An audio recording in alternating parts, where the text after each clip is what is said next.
రాజన్న సిరిసిల్ల జిల్లా వేములవాడ పట్టణంలోని శ్రీ సాయి గణేష్ సేవా సమితి ఆధ్వర్యంలో ఘనంగా గణేష్ నవరాత్రి ఉత్సవాలు నిర్వహిస్తున్నారు.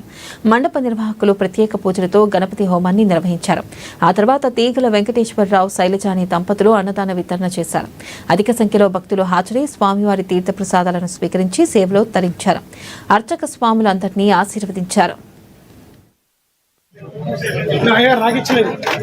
శ్రీ సాయి గణేష్ సేవా సమితి ఆధ్వర్యంలో నిర్వహిస్తున్నటువంటి గణేష్ నవరాత్రోత్సవాల్లో భాగంగా ఇది 8వ వార్షికోత్సవము. ఇక్కడ ప్రతి సంవత్సరము వినాయక నవరాత్రోత్సవాలు ఘనంగా నిర్వహించడం జరుగుతుంది. అదేవిధంగా ఈ 8వ వార్షికోత్సవంగా కూడా చాలా ఘనంగా నిర్వహించుకుంటున్నాము. ఇక్కడ ప్రత్యేకత ఏమిటంటే నిత్య అన్నదానం, ప్రతి నిత్యము అన్నప్రసాద వితరణ జరుగుతుంది.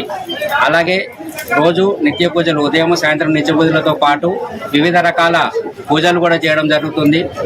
లక్ష గరికల పూజ, కుంకుమ పూజ, అలాగే రూపాయి నాణ్యములతో పూజ, ఉండ్రాళ్ళ పూజ, దానికి తోడు మొన్న మంగళవారం రోజున మంటప హనుమాన్ భజన మండలి వారిచే భజన కార్యక్రమం కూడా చేయించడం జరిగింది.